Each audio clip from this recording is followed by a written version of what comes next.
terima kasih juga pada narasumber, pada Kenny Chandra Wijaya. Nah, mungkin saya perkenalkan dulu, Kenny ini mahasiswa S3 di Purdue atau PhD ya. Bidangnya adalah di Civil Engineering, terutama di Urban Transportation Planning, Traveler Behavior and Demand Modeling. Jadi terutama di bidang transportasi, mungkin kalau teman-teman ada yang bidang sipil, teknik sipil, nah mungkin sangat familiar tentang bidang tersebut gitu ya. Nanti bisa kontak-kontak ke Kenny juga, nanti bisa mungkin ada yang ingin ditanyakan atau yang ingin dikolaborasikan nantinya. Nah, Kenny ini S1-nya di ITB, nah, teknik sipil juga ya Ken ya? Betul. Iya benar, teknik sipil. Terus S2-nya di National Taiwan University di Taiwan, di Civil Engineering juga, dan kemudian sekarang S3 di Purdue University. Nah, ini menariknya adalah skema Kenny ini adalah graduate research assistant gitu ya, Ken. Jadi sebagai asisten riset profesor.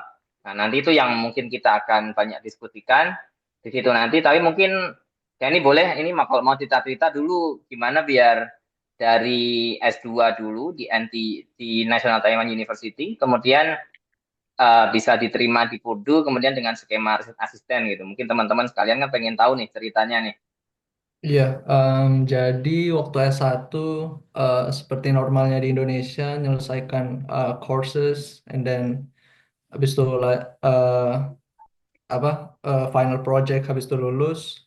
Selama S1 nggak pernah eh, terlibat dengan riset.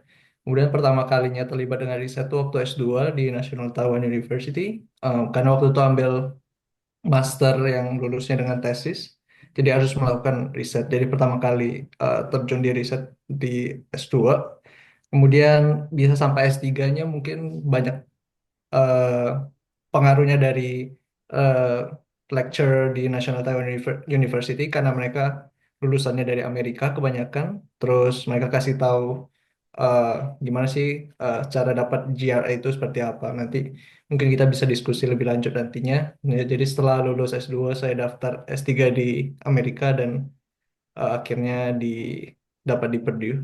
Ya, Oke, kurang lebih oke, itu. oke, menarik, menarik. Tapi mungkin yang kita ada, karena kan kita ada kemarin daftar linknya ya, jadi link registrasi untuk teman-teman sekalian. Terus ada juga yang kolom untuk nitip pertanyaan nih kan. Jadi kemarin ada berapa, lumayan nih, ada berapa belas sih. Tapi mungkin kita nggak akan bahas semua, atau mungkin nanti ada yang udah include. Nanti kalau nggak bisa teman-teman tanyakan lagi, misal ada yang ingin ditanyakan. Nah, tapi mungkin ada beberapa nih yang nanti kita coba diskusikan dan juga mungkin biar flow-nya nyambung dengan diskusi kita gitu ya. Nah, terus kemudian nanti mungkin kita ngobrolnya nggak akan banyak, terus nanti kita coba lempar ke audiens, di mana nanti mungkin ada pertanyaan atau mungkin ada yang ingin disampaikan. Nah, mungkin kita coba seperti itu ya, mungkin ya skemanya ya, nanti biar interaktif gitu. Nah, Ya. terus kalau boleh tahu dulu proses daftarnya seperti apa sih kan? Maksudnya kayak apa, kontak profesor dulu atau cari info di kampusnya atau gimana tuh kalau dulu dari lulus S2 dulu.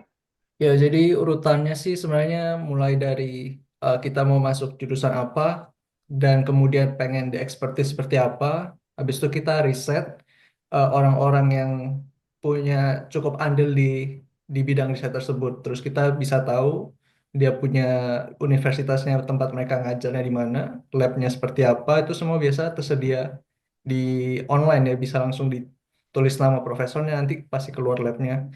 Nah, di situ kita mulai riset oh universitasnya ada di tempat seperti ini. Terus si universitasnya sendiri kan punya prosedurnya juga bagaimana cara mendaftar graduate school di sekolah mereka gitu. Jadi persiapkan dokumen yang dibutuhkan dan segala macam, kemudian daftar. Tapi benar kata Mas Rizky, apakah sebelumnya kontak dulu? Aku sih jujur menyarankan emang untuk kontak dulu ya. Soalnya terutama untuk graduate research assistant biasanya mereka menerima kalau emang ada eh, merekrut graduate research assistant baru kalau ada emang project yang membutuhkan orang untuk eh, terlibat di project tersebut. Jadi kalau misalnya kita daftar sekalipun melalui prosedur kampus dan kita menyatakan ingin berkolaborasi dengan si profesor A tersebut, tapi mereka tidak ada project, maksudnya tidak ada funding untuk merekrut kalian, jadi percuma aja. Jadi saranku Mulai dengan ya tadi riset, habis itu kontak profesor, habis itu habis itu lanjut ke prosedur daftar graduate schoolnya si kampus tersebut. Tapi walaupun emang banyak banyak yang nggak jawab ya profesornya karena mungkin karena sibuk atau emang banyak banget yang email mereka juga. Tapi eh, kalau mereka jawab lebih bagus, artinya kita udah dapat indikasi apakah mereka bakal rekrut orang baru atau enggak. Jadi kalau misalnya mereka bilang mereka nggak akan rekrut orang baru, kalian bisa lebih hemat uang kan untuk nggak perlu daftar ke sekolah tersebut lagi. Maksudnya kalau kalau emang benar-benar pengen kerjanya untuk profesor tersebut aja ya, maksudnya idealnya kurang lebih gitu sih Mas Rizky. Oke, oke, oke. Jadi menarik ya. Jadi misal kalau bisa emang kontak profesor tersebut gitu ya. Kalau yang diminati apa, bidangnya apa, kemungkinan bisa bisa dikontak lebih lanjut baru habis itu coba bisa daftar gitu ya. Nah, oh ya nanti tadi kelewat sih. Ada eh, pertanyaan apa sih GRA itu atau Graduate Research Assistant gitu ya. Terus kalau menurut Kenny sendiri gimana sih? Apa bedanya gitu sama sama beasiswa, sama mungkin skema pendanaan lain seperti fellowship atau apa gitu. Mungkin kalau menurut Kenny sendiri gimana kan? Ya, yang membedakan menurutku adalah responsibilitasnya. Jadi JIARA itu juga itu merupakan salah satu skema funding yang disediakan oleh kampus. Kalau di Purdue sendiri itu ada beberapa, kalau misalnya TA atau teaching assistant, yang artinya responsibilitasnya adalah untuk mengajar, membantu menjadi asisten pengajar si dosen tertentu. Kemudian ada graduate assistantship, itu kayak pekerja normal seperti biasa kalian punya responsibilitas khusus misalnya kalian mengurus website si departemen misalnya itu Hmm. sebut kita sebutnya sebagai graduate assistant. Kemudian yang terakhir nih ada GRA, Graduate Research Assistantship, di mana kita responsibilitasnya adalah menjadi asisten si advisor kita untuk tugas utamanya adalah untuk menyelesaikan project yang sedang ditangani oleh profesor tersebut. Kemudian ada juga yang tadi Mas Rizky sempat bilang fellowship. Fellowship ini mungkin yang lebih sering dikenal sebagai beasiswa kalau kita bilangnya di Indonesia. Artinya tidak ada responsibilitas apapun untuk ketika menerima funding dari skema ini. Jadi ya tugasnya hanya belajar dan that's it. Lulusnya. Tapi kalau yang lain ada responsibilitasnya gitu. Kurang lebih gitu. Ya, mungkin kalau CR itu lebih kayak kerja dibayar, kemudian sebagiannya untuk bayar kuliah gitu ya. Kayaknya Benar-benar. mungkin Jadi GRA itu kalau kita dapat sebagian sebagian uangnya dipakai untuk membayar tuition kita di kampus, kemudian ada sebagian sisanya untuk allowance kita buat hidup. Ya, jadi kurang lebih bener kayak Mas Rizky bilang kayak kayak kerja aja sebenarnya kita dikasih kerjaan, selesaikan dan kita dapat ya, gaji lah kurang lebih kayak gitu. Hmm. ya, ya, ya, ya, mungkin mungkin emang seperti itu ya. Terus emang kalau CRA itu emang harus itu ya kan ya, berarti harus bagi waktu ya, karena kan kita tetap punya beban kuliah kan, maksudnya tetap ada responsibility untuk ngambil courses, kemudian masih ada presentasi mungkin, masih ada tugas, PR, terus kemudian ada kerjaan juga dari asisten itu gimana kan biasanya bagi waktunya gitu? Ada Ya, tips benar gitu waktu mungkin? aku pertama kali datang sebagai graduate assistant, research assistantship, aku jujur aja miss estimate kerjaan GRA. GRE kerjanya rupanya cukup cukup banyak sebenarnya, jadi sebenarnya cukup sibuk. Em, untuk bagi waktu sih, kalau aku sih filosofinya sebenarnya tidak separate kehidupan pribadi, kerja dan atau apapun itu, karena menurutku mereka jumping in the same trampoline. Jadi kita jadi prioritasnya dinamis gitu tergantung konteks. Kalau emang ketika GRE sedang deadlines coming, dia akan menjadi prioritas paling atas. Kemudian kalau misalnya kuliah deadline coming, dia akan jadi paling atas dan ganti-gantian terus. Kalau aku sih seperti itu. Oh gitu ya, jadi tergantung mana yang prioritas pada waktu itu gitu ya berarti ya. Yes, yes, yes. Iya. Terus kan, tapi kan ada tuh kan, maksudnya ada persyaratan misal CRE 10 jam per minggu atau 20 jam per minggu gitu. Nah, itu apakah emang strict seperti itu prakteknya atau mungkin gimana? Maksudnya kalau menurut Kenny sendiri gitu, proporsinya gimana dengan kuliah Hmm. atau gimana gitu gitu. Jujur dia bisa senggang di beberapa waktu tertentu dan bisa sangat sibuk di waktu tertentu. Jadi bisa aja mungkin di beberapa minggu tertentu kayak kita nggak perlu investing uh, 20 hours per week untuk kerja JRE, tapi mungkin misalnya cuma 10 jam, but could be that di minggu-minggu yang lain bisa eskalasinya bisa tinggi dan harus kerja di atas 20 jam bisa, you know, bisa sampai harus weekend tetap harus kerja kayak gitu. Jadi sebenarnya 20 Hmm, jamnya nggak begitu pakem ya, karena betul betul. ya sangat tidak pakem.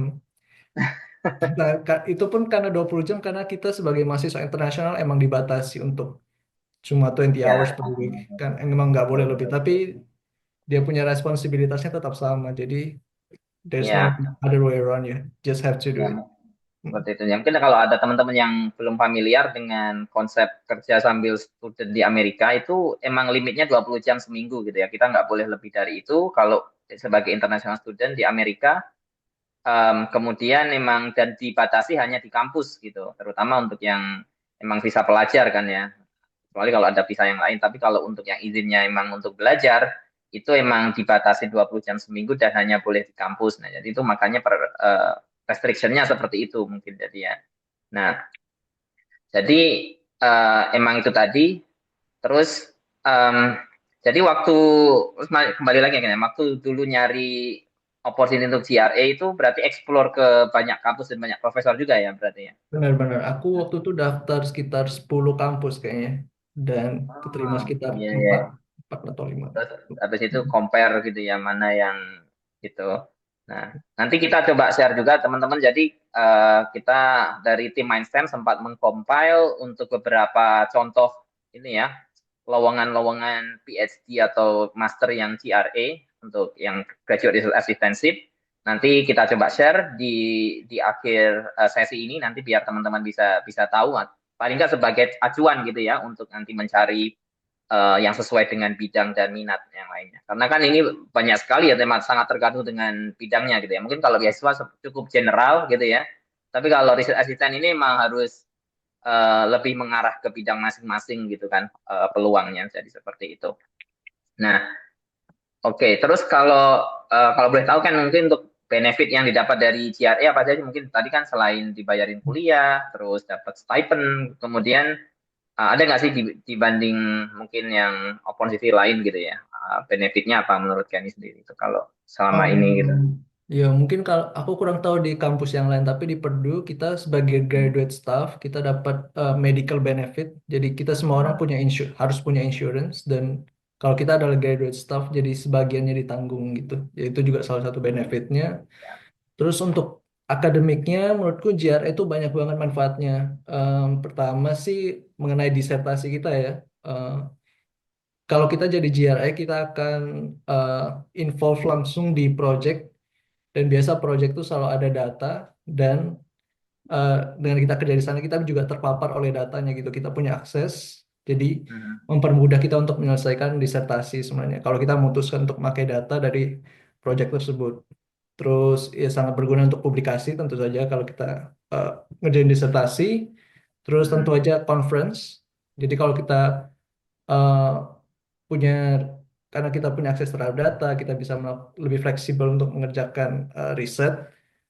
Kita punya eh, kesempatan untuk conference. Di conference kita bisa banyak hal sebenarnya, bisa networking, kita bisa dapat feedback untuk eh, riset kita sendiri. Terus of course like karena kita conference there's a traveling. Kalau yang suka traveling must be a good Ya, experience.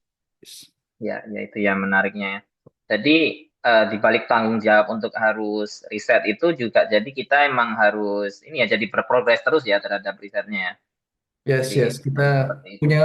punya lebih banyak pilihan sepertinya. Mhm, Dengan mhm. akses. Terus ya, terus kalau emang ini kan juga kalau riset asisten berarti emang kita benar-benar harus menginduk ke profesor ya. Berarti kalau eh, mungkin ada gimana kan, ada pengalaman atau ada gimana mungkin cerita dari teman-teman yang menurut kalian ini menarik gitu gimana? Maksudnya tiap tiap profesor kan paling pasti unik ya. Maksudnya ada yang strict, ada yang longgar, ada yang gimana itu kalau menurut kalian gimana? Kalau enaknya tuh biasanya yang kayak gimana tuh kalau nyari profesor tuh biasanya. Ya, sebenarnya itu sih. Ini juga. salah satu hal yang perlu dilakukan waktu kita riset nyari si kampusnya, si labnya, si profesornya, kita lebih baik, nah kan biasa di website labnya tuh ada nama-nama student yang sedang eh, yang jadi bagian dari lab tersebut. Aku sih menyarankan sekalian untuk nanyain gimana sih working culture-nya di lab tersebut seperti apa, terus si advisornya seperti apa juga. Tapi um, at least setidaknya menurutku kerja untuk profesor yang fair, menurutku. I mean, profesor banyak banget macamnya, but Betul. at least being fair menurutku, um, terus giving uh, a realistic uh, milestones menurutku juga penting. Dan Hmm. ya sisanya menurutku uh, preferensi terhadap masing-masing individu ya kayak pengennya seperti apa. Hmm. Iya, iya, betul, betul. Jadi emang emang emang banyak banyak variasinya sih jadinya. Jadi kalau emang teman-teman tertarik untuk apply research assistant itu emang harus banyak info gitu ya, karena terkadang kita jadi stuck dengan satu profesor yang mungkin eh, belum tentu kita cocok gitu ya. Jadi emang harus harus benar-benar mencari info di situ. Nah, Iya, dan kalau oke. kita udah masuk ke satu lab tertentu, udah terlanjur masuk itu dan tidak cocok itu bakal ribet banget sih. Ya, jadi better to prepare Hmm, beforehand, I think. betul, betul, betul. Jadi emang harus harus prepare di situ ya. Yes. Oke, ya mungkin em, mungkin kita ke audiens dulu. Nanti silakan kalau ada yang mau bertanya, mungkin di tengah boleh, mungkin lewat chat juga boleh. Kalau mau open mic juga boleh. Mungkin silakan teman-teman kalau ada pertanyaan tentang research assistant ini untuk termasuk ini ya. Kalau di Purdue University itu gimana? Kemudian mungkin di bidang sipil gimana? Atau mungkin ada pertanyaan di bidang lain? Mungkin kita nanti Kenny mungkin saya juga bisa bantu jawab untuk itu. Nanti silakan bisa ditulis di kolom chat atau juga bisa angkat tangan atau open microphone. Nanti bisa juga kita diskusikan. Nah ini emang biar ini ya lebih lebih interaktif gitu ya. Jadi teman-teman sekalian aja kalau ada pertanyaan nanti silakan. Nah mungkin sambil nunggu yang bertanya secara online, kita kan tadi udah ada list ya untuk pertanyaan offline-nya. Mungkin kita coba untuk diskusikan. Em, Kalau ini ya, ini ada pertanyaan, kalau lulusan S1 langsung kemudian mau daftar eh, research assistant gitu tanpa punya master, itu gimana ya gitu ya? Apa kalau Kenny kan tadi ada master dulu ya, tapi mungkin kan ada pengalaman dari temen atau dari siapa yang di US atau di Purdue apalagi yang punya pengalaman langsung dari S1 ke PhD. Iya, sebenarnya itu sangat memungkinkan kalau dari S1 langsung ke S3 karena aku udah punya beberapa teman yang kayak gitu, yang dari S1 langsung ke S3. Tapi dalam tanda kutip Anda harus punya pengalaman riset. Entah itu S2 ataupun S1, both supposed to have pengalaman riset. Itu yang paling penting soalnya.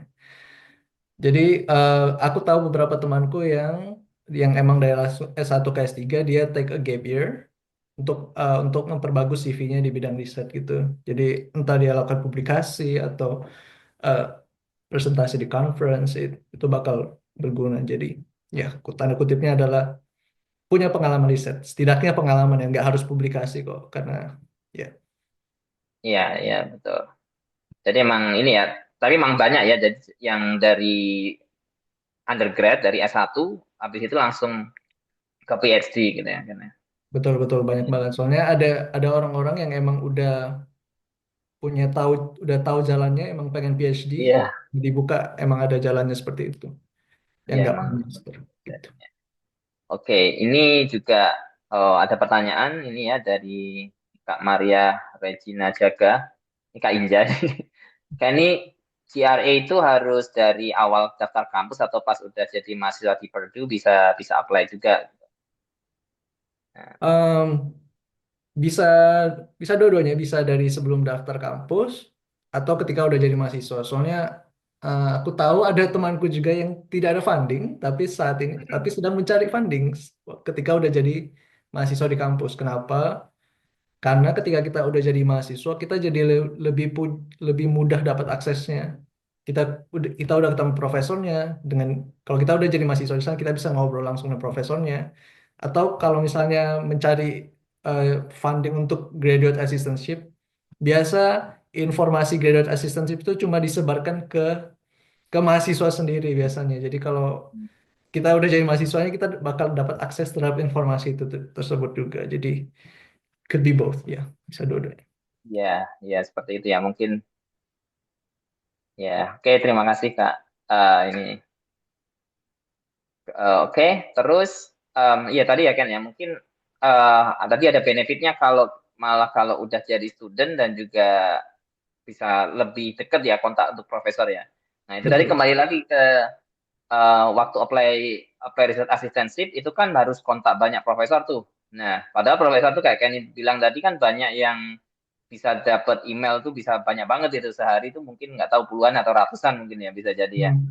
Nah Yes. itu itu gimana ya biar kita bisa stand out gitu kan. Nah itu kalau ini ada tips and triknya gak atau mungkin Oke. dari pengalaman aja dulu gimana dulu? Oke, kalau gitu aku jelaskan alur berpikirnya ya. Aku ada siapkan Oke, oke. infografis, satu slide infografis sebenarnya. Aku boleh share ya, Mas Rizky. Oh iya, iya, boleh, boleh. Bisa nggak? Coba. Harusnya udah aktif. Aku make co-host coba ya. Oke, udah bisa harusnya.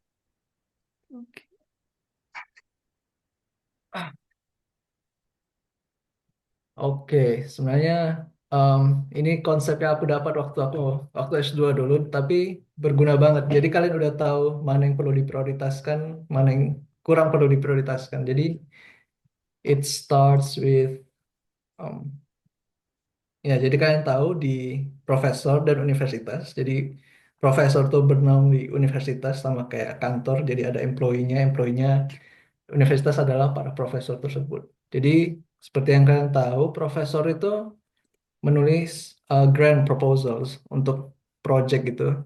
Kenapa pertanyaannya kenapa? Kenapa profesor menulis project grant proposals? Sebenarnya ada beberapa insentif yang mereka dapat dari menulis project atau proposal. Pertama, mereka sebagian uang yang mereka dapat, funding yang mereka dapat untuk project tersebut itu juga sebagiannya masuk ke dalam dompet pribadi si profesor tersebut dan sebagiannya juga masuk ke dalam uang kas si universitas. Mhm. Jadi seperti yang kalian tahu, menulis uh, propose a project it's a good thing for both parties. So untuk profesor dan universitas. Jadi kalian bisa lihat bahwa ada insentif yang diterima kalau kita menulis project proposals. Karena itu jadi menulis project semakin banyak itu semakin baik teman-teman untuk kedua party gitu. Jadi semakin banyak semakin bagus karena uh, ya menguntungkan untuk kedua hal. Tapi yang menjadi pertanyaan adalah kayak profesor tuh juga punya kapasitas. Dia cuma punya satu otak, dua tangan. Terus gimana caranya mereka bisa menghandle semua project ini kalau insentifnya adalah being greedy is better gitu.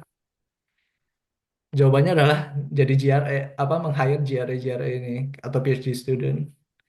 Dan skema uangnya adalah sebagian uang dari project juga masuk ke GRE gitu supaya mereka bisa hidup dan melanjutkan studinya. Dan dengan adanya GRE akan produce publications yang bakal juga bagus buat si profesor gitu. Karena untuk promotion ya, most of the time atau ya untuk keperluan profesor tersebut lah. And then being produce publication juga bagus untuk universitas karena ranking universitas bisa naik terus kemudian mengundang calon-calon mahasiswa yang lebih kompeten dan segala macam. Nah, jadi kalau kalian lihat dari skema ini, skemanya itu sangat it, sustainable karena uh, menguntungkan untuk semua pihak yang terlibat di dalam dalam skema ini gitu. Mhm. Jadi dari yang kalian lihat apa important trait untuk apply sebagai GRA? Kalau menurutku sih ada dua lihat dari skema ini. Pertama adalah kamu bisa menunjukkan kompetensi kamu untuk bisa menyelesaikan sebuah project. Yang kedua, kamu punya kompetensi untuk uh, melakukan riset gitu. Itu dua menurutku dari semua hal untuk menjadi GRE yang paling penting itu adalah menunjukkan bahwa kamu adalah orang yang kompeten untuk melakukan responsibilitas ini menurutku. Yeah, that's my conclusion so far. Ya, ya. Oke, menarik, menarik. Jadi emang ini ya, karena emang tujuannya untuk publikasi, riset, jadi emang harus harus punya kapabilitas di situ ya, proofnya di situ ya. Yes, Nah, yes. oke, oke. Menunjukkan bahwa kamu orang yang capable doing this. Ya, Hmm. itu mungkin Kak Inja juga ada masukan itu personal branding dan networking gitu kan. Karena mungkin kalau kita tahu profesor itu secara personal, mungkin lebih lebih mudah lagi gitu ya untuk reach ke profesor tersebut ya. Mungkin bertemu di Ya, ya, conference, atau ya, mungkin dari kenalan dosen kita gitu ya. kan. Betul, betul. Itu juga salah satu faktor lumayan penting. Kenapa kita sering ke conference supaya bisa networking, ketemu profesor yang kita ingin ketemu misalnya. Jadi kan bisa lebih mudah lah pokoknya jalannya gitu. Yep. Betul, betul. Ya, Okay, I oke, think. oke. Oke, oke, thank you Ken. Ini Share. helpful banget ini ada Yes. ini tadi apa infografisnya gitu kan. Nah, oke, ini ada pertanyaan untuk dari Mas Hafiz gitu ya. Untuk list Profesor Purdu bisa diakses di mana ya? Dan apakah ada rekomendasi yang fokus di aviation gitu? Terima kasih. Mungkin lebih spesifik ya ini ya. Kalau untuk Hmm. bidangnya. Tapi kalau untuk secara general, mungkin kayaknya ada pengalaman gimana untuk navigate through websitenya Purdu gitu, terus nyari profesor yang terkait, kemudian nyari-nyari info gitu. Biasa sih menurutku cukup mudah ya. Kita tinggal misalnya kita tahu jurusan yang kita mau tuh ada di school apa misalnya. Misalnya School of Engineering, departemen apa, kita tinggal Ya, misalnya aviation tuh yang ini sih, yang di Politeknik ya. Politeknik, yang aviation technology berarti kan. yes, Ya, yes. nanti bisa bisa coba dicek di situ. Yes. Mungkin saya coba cariin nanti. Ya, biasanya tinggal search, cari nanti bakal ada websitenya sendiri. Di situ bakal ada biasa ada satu area people, di dalam people ada faculty, terus di dalam faculty mereka uh, distinguish based on expertise biasanya gitu sih. Oke. Ya, mungkin nanti kita bisa bisa cek ya. Tapi kalau di Purdue, kalau aviation itu masuknya di Politeknik ya, ada Aviation and Transportation Technology. Nah, tapi juga ada yang kalau aerospace mungkin beda lagi ya. Kalau aerospace di College of Engineering. Nah, ini contohnya aja di websitenya di Purdue ini. Nanti coba bisa Mas Hafiz bisa bisa cek. Nanti untuk detailnya nanti ada nama-nama profesornya itu bisa dicari di itu ya apa bidangnya apa, research topiknya apa, nanti bisa bisa fokus di mana gitu kan. Nah, kayak gitu. Nanti eh, mungkin biasanya sih ada kayak CV profesornya atau resume profesornya atau mungkin biasanya ada link ke LinkedIn-nya itu mungkin bisa jadi info tambahan kalau untuk mencari ini ya mungkin untuk research research areas atau interestnya yang sesuai gitu. Nah, oke. Mungkin kan ini ada yang ditambahin lagi kalau untuk eh, cari profesor tadi gimana? Hmm, ya kurang lebih sama sih masih sih kayaknya. Sama sama Kurang ya. lebih sama. Oke, Yes, oke. yes. Oke. Oh ya mungkin itu juga bias aku menyarankan untuk check out recent publication-nya si profesor tersebut. Biasa dia saat ini misalnya di web di personal website dia bilang bahwa dia punya expertise adalah A B C D E F G. Tapi belum tentu saat itu dia lagi benar-benar fokus di semua hal tersebut. Kayak yang makanya check out dia punya recent project atau recent publications-nya. Jadi kalian tahu kayak oh kira-kira di area mana dia saat ini sedang menuju gitu. Kalau emang pas buat kalian sih. Iya, Gitu. ya betul betul. Ya, itu mungkin juga sih untuk jadi masukan ya. Nanti kalau teman-teman mau cari silakan nanti apalagi kalau lagi rajin riset terus kemudian baca-baca jurnal paper, kemudian ada profesor-profesor yang menarik, nanti bisa bisa dicek di situ. Nah, oke. Ya, terus oh ini ada Mas Dayat ada angkat tangan. Silakan Mas. Kalau Halo, ada terima kasih Mas Rizky. Itu juga Mas Kenny nih sudah berbagi pengalamannya. Ini karena banyak juga yang bertanya-tanya juga gitu ya ke saya juga dan mungkin saya juga ada apa namanya pengen tahu gitu berkenai tentang riset asisten terutama di Purdue. Nah, tadi sudah ditanyakan oleh Mbak Inja ya, karena yang saya tahu itu kan riset asisten ada yang dari awal, jadi sebelum dia masuk gitu, jadi bentuknya fellowship yang memang diwajibkan saat nanti masuk untuk membantu riset juga ataupun teaching juga gitu ya. Nah, tapi ada juga tadi Kenny menjawab bisa gitu saat awal sudah menjadi mahasiswa. Jadi yang sebelumnya bukan riset asisten, bukan fellowship, tapi mendaftar saat apa namanya saat perkuliahan gitu ya di awal.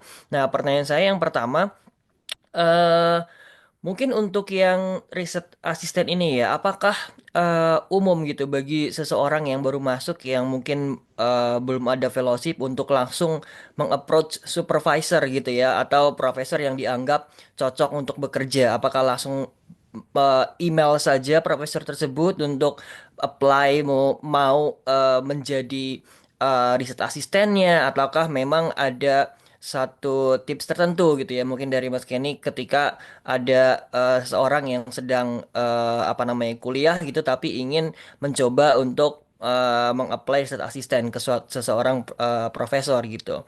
Dan yang kedua, riset asisten ini mungkin kalau yang di fellowship di awal sudah ada ini ya perjanjian misalnya 4 tahun atau 3 tahun gitu ya. Nah ini riset asistennya sebenarnya secara umum apakah ada semacam kontrak yang per tahun lalu dievaluasi atau memang di awal itu sudah ada batasan tertentu. Oh ini 3 tahun untuk riset asisten, ini 3 tahun atau 2 tahun untuk teaching asisten seperti itu atau ada evaluasi dan ada semacam ini ya apa namanya monitoring juga gitu dari profesor tentang mahasiswa-mahasiswa yang disertasi itu ataupun teaching asistennya gitu.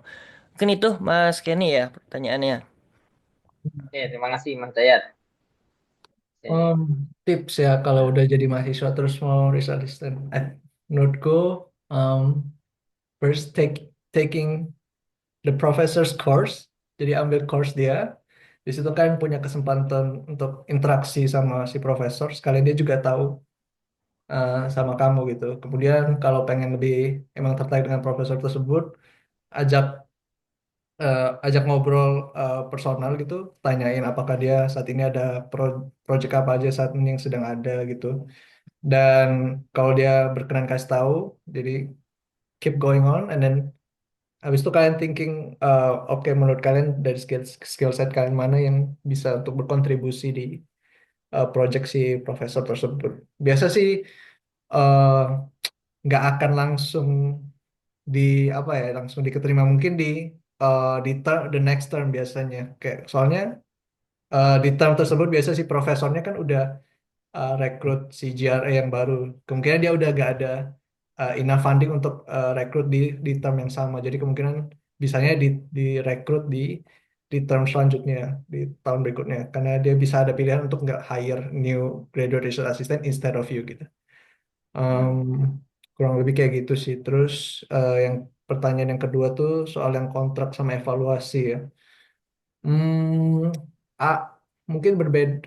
Tiap profesor mungkin ada masing-masing kali ya kayak penilaiannya. Tapi kalau kalau eh, kulturnya di tempatku sih profesornya orangnya sangat bertanggung jawab. Jadi kalau dia hire one GRA, dan dia harus make sure nih orang uh, dia punya enough funding buat sampai si GRA ini lulus sebelum hire a new GRA gitu.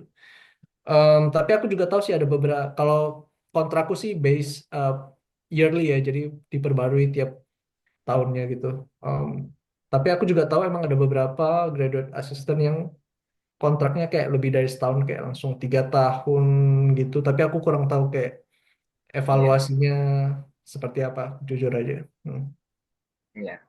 Jadi sebenarnya nggak ada ini ya, guaranteed funding ya. Maksudnya aku pernah dengar ada orang yang dapat guaranteed funding, jadi walaupun dia sampai lulus itu dapat gitu.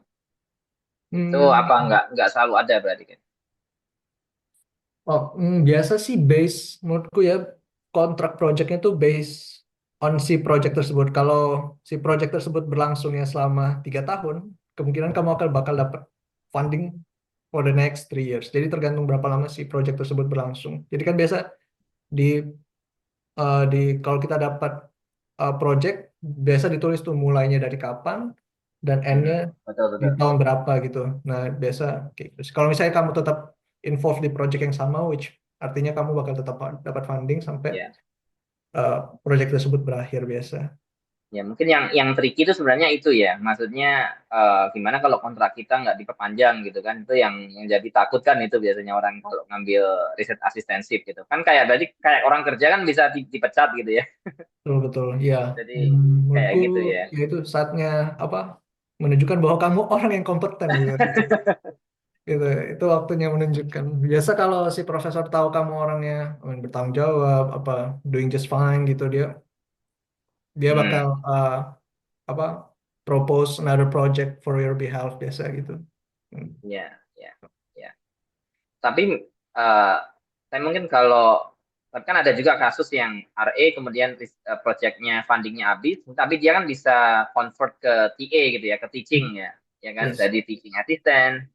Itu juga memungkinkan jadi pindah ke atau pindah ke project lain itu mungkin juga memungkinkan gitu kan. Jadi Ya, emang ya, harus jago-jago cari betul. backup juga gitu kan, misal kalau fundingnya habis gitu ya. Tapi Betul, biasanya betul. profesor kasih kasih tahu ya kan ya kalau misalnya kayak Ya, em, misal dia ada tanda-tanda fundingnya nggak mencukupi gitu ya, atau mungkin lulusnya ternyata lebih dari ekspektasi gitu. betul, betul. Bahkan kamu bisa eh, mungkin kayak kasusnya Marsis kali ya, kayak ajukan funding sendiri ya nggak sih, Marsis itu juga salah Oh satu iya opsi. ya, betul Itu itu juga bisa. Jadi ya, aku pernah dapat lihat beberapa ya beberapa kasus yang lumayan ekstrim yang fundingnya itu dari departemen lain, jadi ke ya funding gitu itu lumayan menarik sih. But, ya, ya tapi kalau bisa sih menurutku selama mungkin jadi GRE, karena GRE itu menurutku yang paling worth it di antara TA, GA, ya dan GRE. Karena GRE itu berhubungan langsung sama disertasi. Jadi kayak sekali langsung progres mendayung kayak beberapa pulau terlewati sih bisa dibilang kayak gitu. Kalau TA, ya it's another matter gitu. Hmm. ya iya. Oke, ya mungkin kalau ngulangi yang disampaikan Kenny tadi ya. Jadi kalau sistem graduate assistant itu ada tiga lah kurang lebih ya. Yang pertama tadi research assistant, jadi asisten riset. Yang kedua tadi teaching assistant. Yang ketiga tuh yang non teaching and non research. Jadi lebih ke administratif, lebih ke untuk yang bidang-bidang lain ya. Mungkin orang nyebutnya ada juga administratif assistant gitu. Nah, tapi Hmm. masih sebagai student. Nah, itu juga ada juga yang seperti itu. Jadi mungkin nanti kalau teman-teman lihat lowongan atau mungkin lihat info, mungkin banyak istilah-istilah seperti itu mungkin jadi biar lebih familiar. Nah, nah itu tadi benar kata Kenny, mungkin kalau yang lebih bagus adalah riset asisten karena kalau untuk PhD apalagi yang harus riset disertasi itu kan kalau teaching nggak akan berprogres gitu ya. Dia mungkin berprogres ke pengalaman teachingnya ya, experience teaching, tapi tidak berprogres ke disertasinya. Tapi kalau riset asisten itu bisa berprogres ke disertasi sekalian. Jadi mungkin itu kelebihan kelebihan utamanya. Nah, mungkin dengan pendapatan yang sama karena mungkin stipendnya juga hampir sama juga antara Hmm. research atau teaching. Mungkin berbeda-beda tiap departemen, tapi ya itu. Tapi benefitnya kalau riset bisa sekalian progres ke disertasi gitu. Nah, jadi mungkin tadi juga ini ya kan yang menyinggung tentang waktu untuk apply GRE gitu ya, untuk apply riset asisten atau untuk apply mungkin ke application ke kampusnya gitu kan. Nah, mungkin kalau di US kan biasanya buka September ya. September buka, kemudian ditutup Desember atau Januari gitu. Nah, mungkin kalau timelinenya Kenny dulu gimana kan? Maksudnya apply submitnya kapan atau mungkin mulai kontak profesor kapan atau gimana dulu? Ya, jadi waktu udah tahu mau apply di mana dan profesor mana, biasa aku email dulu semua. Eh, Hmm. Kalau ada yang jawab bagus, kalau biasanya sih pada nggak jawab ya. Terus bener kata Mas Rizky, itu dia punya deadline application-nya tuh di Desember dan Januari. Biasa di portal application itu bakal ditanya tuh, apakah kamu butuh funding kayak assistantship, kayak teaching assistant, graduate assistant atau enggak gitu. Bakal ditanya biasa. Kalau nggak tanya, kalian tetap harus juga taruh indikasikan di statement of purpose di esai kalian bahwa kalian emang butuh assistantship untuk melanjutkan Ya. studi ini biasa kayak gitu sih. Yes. Habis setelah daftar, kalau aku biasa aku waktu itu dulu kontak lagi profesornya karena kita udah secara resmi mendaftar dan mereka punya data kita. Di situ eh, aku indikasikan lagi bahwa aku tertarik untuk join lab group ini, Hmm. terus aku lampirkan CV dan ya terus ngomongin soal apa riset dia yang terbaru dan ya apapun yang kalian sudah risetkan sebelumnya lah ya, apa project dia lah, riset yang terbaru dan ngomongin soal kayak gitu. Nanti kalau si profesornya tertarik dia bakal ajak untuk interview gitu ke the next step. Hmm. Iya, iya, iya.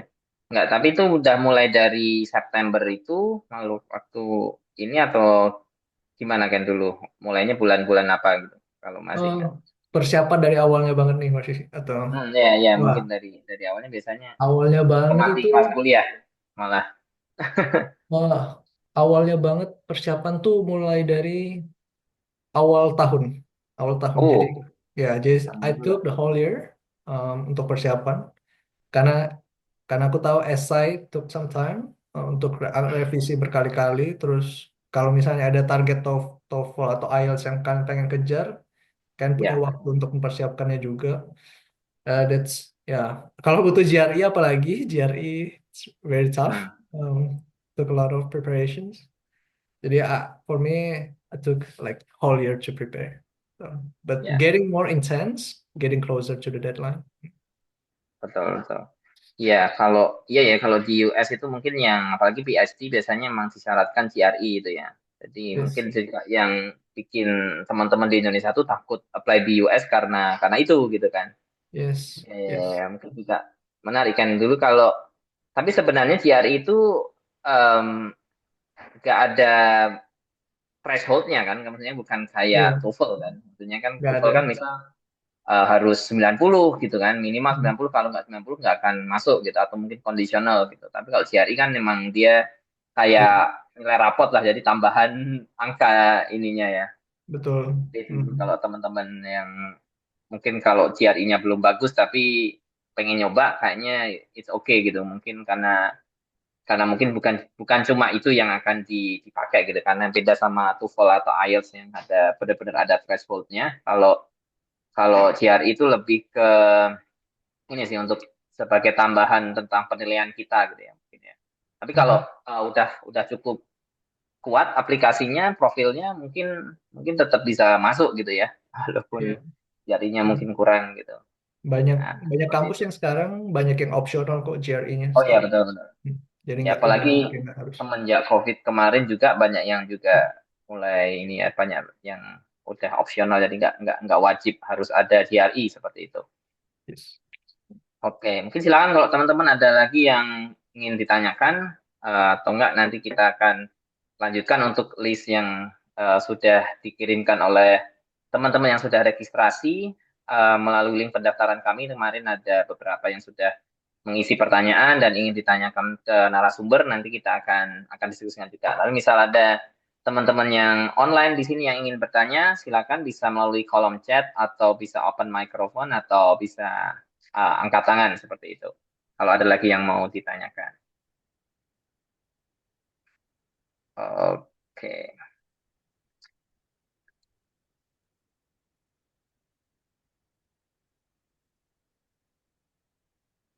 Oke, jadi kalau menurut Ken ini, oh ini ada pertanyaan dulu ya sebelumnya. Jadi langsung silakan Mas ini Pravin ya. Silakan. Ya, Mas, saya mau nanya Mas, kan saya juga sudah apa namanya, sudah terterima di Purdue University di jurusan Master Robotics. Tapi dia untuk programnya kan dia non tesis dan non research. Itu kalau saya Hmm. mau cari pengalaman riset atau apa di semester pertama itu bagaimana? Atau nggak mungkin ya di semester pertama? Hmm. Um, Sebenarnya menurutku bahkan kalau kamu sendiri bukan yang walaupun kamu non tesis sebenarnya kalau kamu nanya ke advisor kamu ada advisor atau belum. Udah ada atau belum sebelumnya mau nanya. Sudah ada advisor Oke, kemarin. oke, that's good. Kalau udah ada profesor dia biasa mengizinkan aja sih kalau kamu pengen ikut terlibat di project dia atau whatever riset dia sih. Hmm. Karena ya kamu jadi volunteer kan bantu dia. I mean, nothing to lose untuk si profesornya. I think possible, real possible. Ya. Oke, sebenarnya selamat ya, Pravin. Berarti nanti ketemu kita lagi ini. Kalau Oh, kalau di iya Mas, Purdue. terima kasih. Ya. Iya. Oke. Em, ya, jadi itu ya kalau untuk master. Oh ya kan, tapi untuk master sebenarnya ada GRE juga kan? Maksudnya ada opsi untuk itu kan? Untuk kalau mungkin dari pengalaman teman-teman, Jadi GRA ya. ya Iya, atau ya. lebih jarang ya. Jadi menurut untuk prioritas sih GRA itu prioritasnya ke PhD student. Hmm. Biasa master kalau kalau ada sebagian sisa GRA, they'll go to masters. Tapi kebanyakan sih master tuh dapatnya TA sih, setahu aku. As far as I Oke. know. Ya, itu mungkin kalau untuk Pravin mungkin nanti jadi opsi juga ya. Mungkin kalau emang niat untuk terjun ke teaching, nah itu mungkin ada nanti opsi-opsi untuk teaching assistant juga juga memungkinkan gitu ya di luar tadi yang research assistant juga. Nah, itu. Oke, silakan kalau mungkin teman-teman yang lain ada lagi yang mau bertanya. Oke, mungkin kalau Ken untuk mungkin ada teman-teman yang di Indonesia gitu ya. Kalau menurut Ken yang tantangan terbesarnya apa sih kalau dari apply dari Indonesia gitu? Karena kan kalau dari lulusan kampus di Indonesia misalnya, terus langsung apply kampus di US, apalagi research assistant gitu kan, itu biar biar bisa kelihatan itu gimana ya? Maksudnya kan apalagi kalau alumni Indonesia gitu, mungkin di kampus-kampus US mungkin belum belum banyak yang tahu gitu. Tapi ada nggak mungkin cerita-cerita atau Iya, iya. Menurutku, I've been thinking about this a lot. I think, ya, menurutku lebih sulit sih kalau kita daftarnya eh, hmm, lulusan S1 dan dari Indonesia. Kenapa? Karena masalahnya menurutku lumayan struktural. Karena waktu aku S1 sendiri, aku sih nggak ingat ya ada kesempatan untuk open for um, sebagai riset? asisten riset. Maksudnya bantu profesor untuk jadi undergrad research assistant gitu. Jadinya kita selama S1 nggak pernah berinteraksi dengan riset sama sekali, dan itu masalahnya masalah yang top down sih menurutku. Jadi harus dari atas selesaikan terus bangun culture-nya sampai ke bawah. Jadi S1 Ya, punya pilihan untuk jadi undergrad research assistant kayak di Purdue, kayak di labku sendiri sekarang tiap summer, hmm, tiap semester selalu ada undergrad research assistant. Jadi orang-orang yang pengen terlibat untuk riset. Tapi kan aku sih jarang nemuin ya waktu S1 dulu kesempatan ya, dia gitu. Em, Jadinya ya kayak aku bilang tadi, eh, yang paling penting trade-nya adalah kita bisa menunjukkan kompetensi, tapi kita nggak punya kesempatan untuk oh uh, iya berarti menunjukkannya gitu. That's one thing sih. hmm, Um, berarti emang um, harus harus diri sendiri yang memang ini ya inisiatif untuk cari ini opportunity untuk riset gitu ya. Karena kan emang ya. itu yang jadi poinnya. Tapi mungkin kalau udah S2 di Indonesia mungkin sudah ada pengalaman riset ya. Jadi mungkin bisa dicoba dibawa untuk apply Ya. PhD untuk dapat assistantship gitu kan. Nah, tapi aku tahu Mungkin sih dengan mereka. profesorku tuh dia sempat dia sempat kayak kolaborasi sama mahasiswa dari China yang bukan Hmm, bukan mahasiswanya, bukan bukan orang Purdue, tapi kayaknya si mahasiswa ini kayak email si profesorku untuk ngajak kolaborasi karena dia mau melakukan riset seperti ini dan dia ada data kayak gini yang bisa bisa diolah kayak kayak gitu sih. Jadi hmm. there's could be an option. Oke, oke. Oke, oke, menarik, menarik. Jadi emang emang itu sih kalau dari Indonesia tetap emang harus ini ya, banyakin juga riset-riset gitu ya. Terutama kalau kolaborasi dengan Hmm. institusi-institusi luar gitu, jadi tambahan lah kayak gitu. Hmm. Yes. Oke, oke. Mungkin selanjutnya lebih ke ini kan yang udah dijalani dan sedang dijalani gitu. Mungkin um, ada nggak sih cerita atau mungkin tips untuk gimana sih cara membangun hubungan dengan profesor? Gimana kayak kan sebagai advisor dan juga sebagai mentor gitu. Uh, Pernah nggak sih ada konflik atau mungkin itu mungkin banyak ya cerita-cerita kayak gitu gitu. Tapi kalau selama ini pengalaman Kenny gimana kan? Apakah Hmm. untuk biar tetap baik-baik aja gitu kan? Karena kan ini Konflik. itu way road ya karena kita Iya. provide something, kita juga dapat dari profesor kita gitu kan, dari advisor itu em, banyak hal gitu ya, mungkin tentang bimbingannya, tentang course-nya dan macam-macam kayak gitu. Iya. Em, Sampai saat ini sih belum ada friksi yang benar-benar besar ya, sampai harus di diapain, friksi-friksi kecil ada. Tapi menurutku kunci, aku nggak bisa bilang untuk semua profesor ya, tapi untuk kasusku sih uh, regular apa regular conversation sih. Jadi kita Hmm. tiap bulan at least kayak minimal 1 kali meeting, just uh, ngobrol kayak progresnya gimana, aja kesulitan apa yang sedang dihadapi dan gitu. Menurutku profesor sih sebenarnya pengen lihat kamu ada progres atau enggak sih. Maksudnya sekecil apapun should be okay, Itu I ya. think. Ya, yang penting kamu keep keep going on gitu. Uh, Profesor Hmm. could Jadi appreciate it. kalau kalau Hmm. flow-nya sekarang emang ada weekly meeting gitu ya kan, artinya kayak mingguan, terus report, progress kayak gitu. Iya ya. Atau Kalau bi-weekly meeting selalu ada di labku. Jadi tiap 2 minggu sekali bi-weekly kan, meeting 2 minggu meeting sekali. group.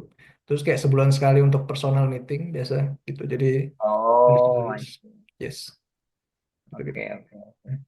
Iya, tapi dinamika tiap grup tuh beda ya. Ada yang maksudnya ada yang grup gede, ada yang grup kecil, mungkin bisa bisa bisa Ya, bervariasi ada kayak gitu. ada profesor yang nggak ada grup meeting, ada yang ada. Pokoknya gitu deh, profesor benar-benar variatif banget ya menurutku. Variatif Dan, tuh. dan jangan menilai profesor dari dia ngajar dan cara dia ngebimbing. It's two different thing. Dia Iya, bisa betul dia betul. ngajar Jadi sangat bagus tapi bad thing as a advisor or could be another way ya, around. ya, Yes.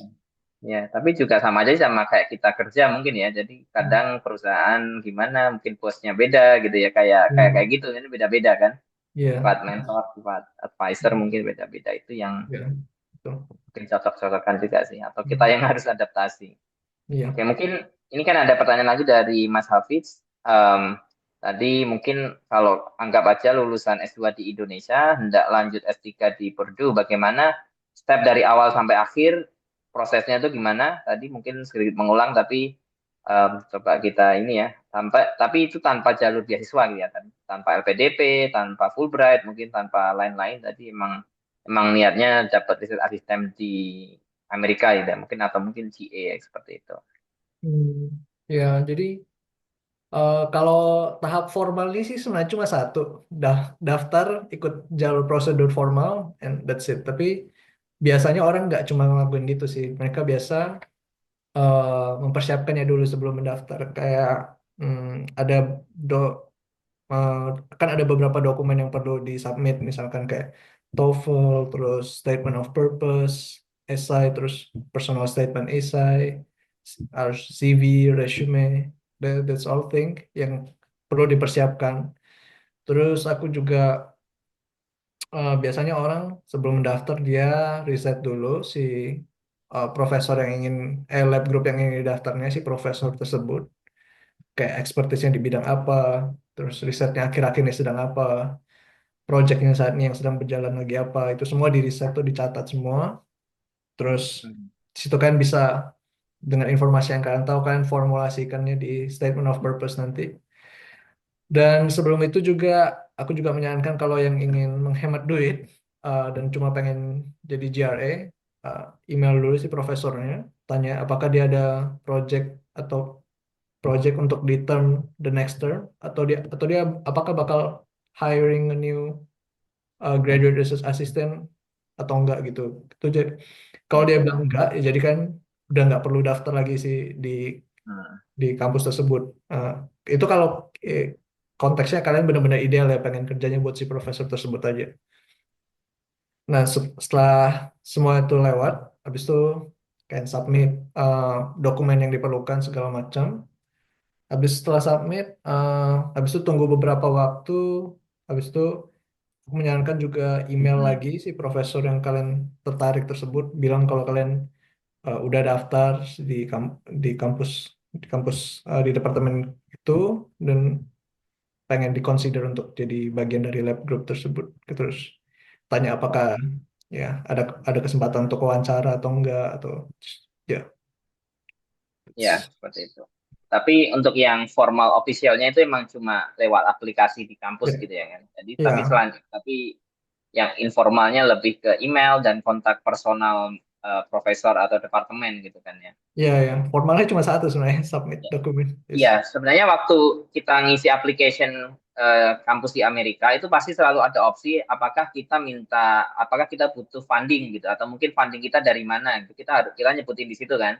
Tapi bisa kita sebutin kalau emang kita butuh funding eh, atau mungkin kita berminat untuk riset asisten atau berminat untuk teaching asisten itu bisa dicantumkan di situ. Nanti akan masuk prioritas untuk ditawarkan oleh departemen gitu. Jadi misal profil kita masuk, kemudian diterima di departemen tersebut, nanti bisa ditawarin untuk fundingnya. Itu sebenarnya formalnya seperti itu. Nah, kayak gitu. Tapi ya itu tadi kata Kenny kalau emang mau hemat $70 atau $100 per apply, Ya. jadi emang lebih baik kontak departemennya dulu apakah emang ada eh, lowongan itu atau enggak gitu ya. Jadi paling enggak kan bisa bisa bisa cari opsi lain gitu kan. Nah, oke. Jadi eh, menurutku yang penting lah rajin-rajin juga ngecek LinkedIn, kemudian ngecek website-website kampus, kemudian ngecek di mungkin publikasi yang terkait dengan fieldnya masing-masing gitu ya. Biasanya ada juga untuk lowongan-lowongan untuk research assistant atau PhD. Nah ini tim Mindstem udah kita sudah mengcompile beberapa lowongan GRE di Amerika ya. Mungkin ini sebagai contoh aja, mungkin banyak bidangnya nggak sesuai dengan teman-teman. Tapi ada beberapa yang coba saya share di post. Nah, itu beberapa dari LinkedIn, beberapa dari website departemen. Nah, jadi itu lowongan-lowongan seperti itu mungkin nanti bisa teman-teman manfaatkan. Nah, tapi itu cuma ini ya, sebagai acuan aja ya. Nanti misal teman-teman nanti cari yang sesuai bidangnya, mungkin ada lagi yang banyak opsi-opsi lainnya seperti itu. Oke. Jadi itu contohnya mungkin kalau nanya gimana sih nyarinya ya, salah satunya di LinkedIn itu biasanya banyak kalau teman-teman memang udah tahu bidangnya mana, terus kemudian nge-connect atau nge-follow beberapa profesor yang di bidang tersebut, nanti bisa ini ya biasanya kalau orang-orang tersebut ngepost untuk lowongan PhD, lowongan research assistant, nanti bisa dapat di situ, bisa coba dikontak. Nah, walaupun proses formalnya tetap nanti melalui departemen, melalui universitas, melalui kampus, nanti apply dari jalur yang biasa gitu ya, dari jalur apply biasa. Nanti tapi bisa dicantumkan nama profesornya. Di situ kan nanti ada kolom untuk mencantumkan nama profesor ya, yang kita mau daftar atau yang terkait dengan bidang kita dan juga apakah kita butuh funding atau tidak gitu ya. Nanti bisa dicantumkan di situ. Nah, tapi kalau udah kontak profesornya nanti bisa lebih gampang karena apalagi udah tahu kalau prosesnya bakal hire, bakal nyari nyari student gitu kan. Nah, jadi itu bisa bisa dimasukkan di situ. Oke, itu terima kasih Mas Dayat. Ini ada share juga untuk College of Education, nanti bisa coba dicek. Nah, itu banyak juga untuk yang info-info lain, nanti teman-teman silakan bisa bisa coba cek. Em, oke, Mungkin silakan kalau ada lagi pertanyaan. Oke, ini Mas Hafiz ada pertanyaan. Pas jalur formal S3 ada tes tertulis nggak Mas? Dan kiranya failed gimana? Maksudnya failed. eh, Kalau tes tertulis nggak ada ya karena kita submit GRE atau TOEFL gitu. Nah, jadi kalau nah yang Ifel ini saya kurang paham nih. Kenny atau mungkin Kenny ada masukan atau mungkin ada Iya, kalau kalau daftar doang sih nggak ada tes ya. Yang kayak Mas Yosi bilang paling GRE, TOEFL itu salah satu hal yang kita harus submit. Kalau sudah masuk, kita ada beberapa milestone sih kalau sebagai PhD student kayak qualifying exam, terus preliminary exam. Tuh kalau qualifying exam itu ya kayak comprehensive exam gitu, tes tertulis untuk PhD student. Jadi di situ menentukan apakah kita bakal lanjut sebagai PhD student atau enggak gitu. Um, Kalau fail, nah itu tergantung si departemennya sih bagaimana sama si profesor. Ya gitu. Tapi kalau kalau daftar doang nggak ada tes sih, Mas Hafiz. ya betul. So, jadi Ya, tapi mungkin profesornya bisa jadi yang minta interview gitu juga juga memungkinkan ya. Nah, pernah dengar beberapa teman yang apply research assistant tapi profesornya tuh minta interview dulu gitu kan. Paling nggak untuk nanya-nanya atau mungkin emang beneran nggak sih kita jago di bidang itu gitu kan. Karena kan Hmm. dia ini ya harus spend mungkin berapa tahun itu Oke. stipend dan biaya kuliah gitu kan. Emang harus Hmm, di itu. benar. Soalnya profesor sebenarnya meng-hire kita GRE sebenarnya ikut hitungannya gambling sih teman-teman. Soalnya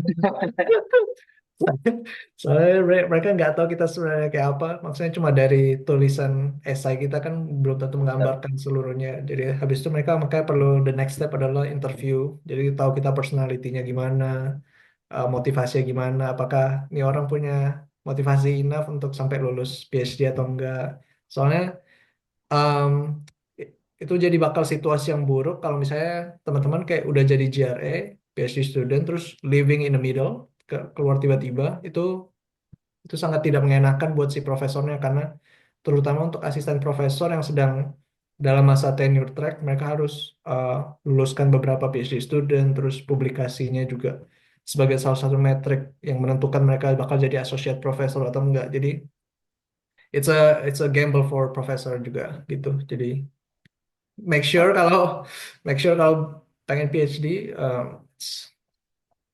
I mean consider. Hmm, betul betul betul. Oke. Oke, mungkin eh kita udah lebih dari jam 9. Mungkin kalau ada teman-teman yang bertanya lagi, silakan. Mungkin kita ada beberapa menit untuk eh, pertanyaan lagi. Mungkin kalau ada lagi yang mau disampaikan. Eh, Kemudian kalau tadi yang belum sempat mengisi daftar hadir dan berminat mendapatkan e-sertifikat dari Mindstem, nanti silakan bisa diisi daftar hadir, linknya baru saya share. Kemudian kalau ada yang pengen tahu lebih lanjut tentang kita, kita ada YouTube channel dan juga website, Instagram, email juga kalau berminat kontak dengan Mindstem.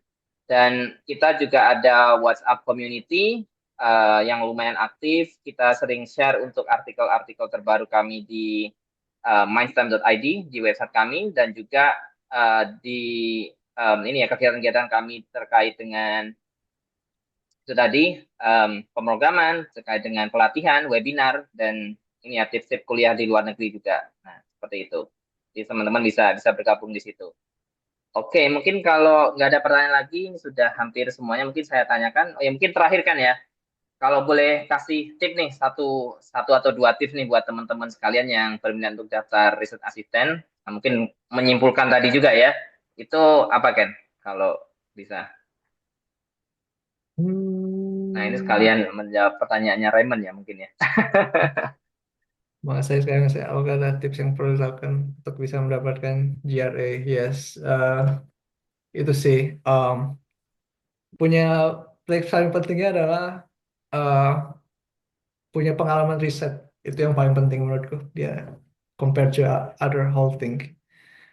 Dan kalian harus nulisnya dengan konkret di statement of purpose. Kayak kalian jangan cuma bilang saya punya pengalaman riset, tapi kalian juga harus jelasin apa pengalaman riset kalian, terus objektifnya apa yang telah dicapai dan gitu. Jadi kalian punya cerita yang konkret lah bahwa kalian punya pengalaman riset. That, that's that's the whole thing basically. Just make sure you have your make sure kalau kalian kompeten di bidang tersebut dan bisa nunjukinnya di Oke, statement of purpose dan CV whatever. Yes.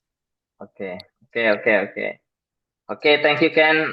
Mungkin juga terima kasih buat teman-teman sekalian yang sudah bergabung dari awal sampai akhir dan mengikuti diskusi kita. Ini menarik ya, mungkin nanti akan ada kelanjutannya.